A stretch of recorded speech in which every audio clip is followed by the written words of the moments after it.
Hello students, आज का topic है फीटल सर्कुलेशन। फीटल सर्कुलेशन की बात करें तो इसे प्रीनेटल सर्कुलेशन या फिर एंटीनेटल सर्कुलेशन भी बोल सकते हैं।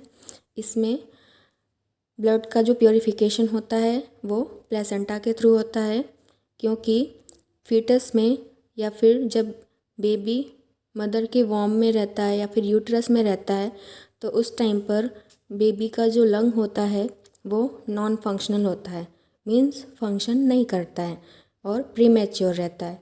तो ब्लड को प्योरीफाई करने का काम जो है वो प्लेसेंटा करता है।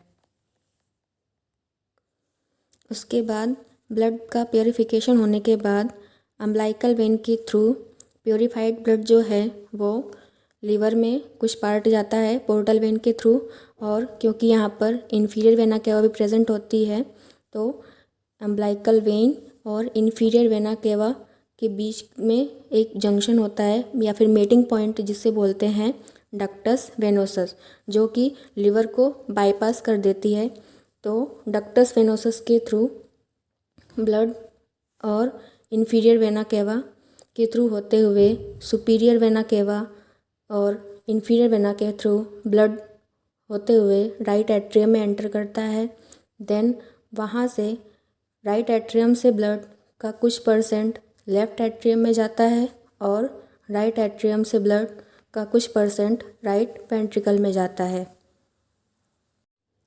एक बार फिर से देखते हैं, सुपीरियर वेना केवा और इन्फीरियर वेना केवा के थ्रू जो ब्लड होते हुए आया है राइट एट्रियम में, वो राइट एट्रियम से लेफ़्ट एट्रियम में जाता है फोरामेन ओवल के थ्रू, और बाकी का बचा हुआ कुछ परसेंट राइट वेंट्रिकल में जाता है।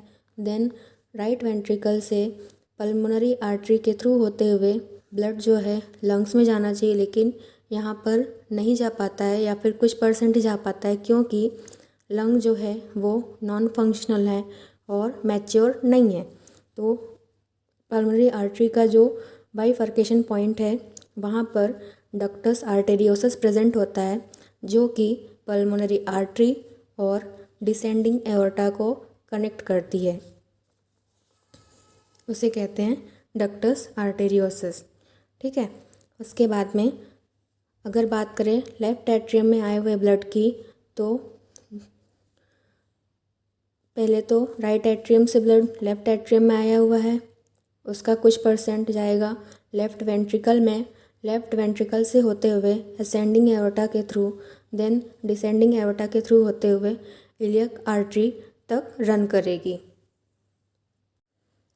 और ये इलियक आर्टरीज जो हैं वो प्लेसेंटा में जाकर इंसर्ट हो जाएंगी।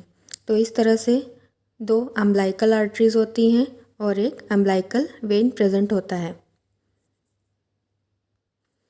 तो इसके ज़रिए मीन्स अम्बिलिकल आर्टरी के थ्रू प्लेसेंटा में जो ब्लड जाता है वो इम्प्योर ब्लड या फिर डीऑक्सीजनेटेड ब्लड जाता है, और प्लेसेंटा में प्योरीफाई होने के बाद या ऑक्सीजनेटेड होने के बाद वो अम्बिलिकल वेन के थ्रू पोर्टल वेन में जाता है।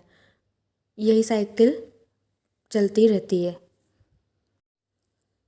देन बर्थ होने के बाद उनके स्ट्रक्चर में कुछ चेंजेस होते हैं, जैसे कि अम्बिलिकल वेन जो है वो लिगामेंटम टेरेस में कन्वर्ट होती है, अम्बिलिकल आर्टरीज अम्बिलिकल लिगामेंट में कन्वर्ट हो जाती है, डक्टस वेनोसस लिगामेंटम वेनोसम में कन्वर्ट हो जाती है, डक्टस आर्टरियोसस लिगामेंटम आर्टरियोसम में, और फोरामेन ओवल जो है फोसा ओवेलिस फॉर्म करता है।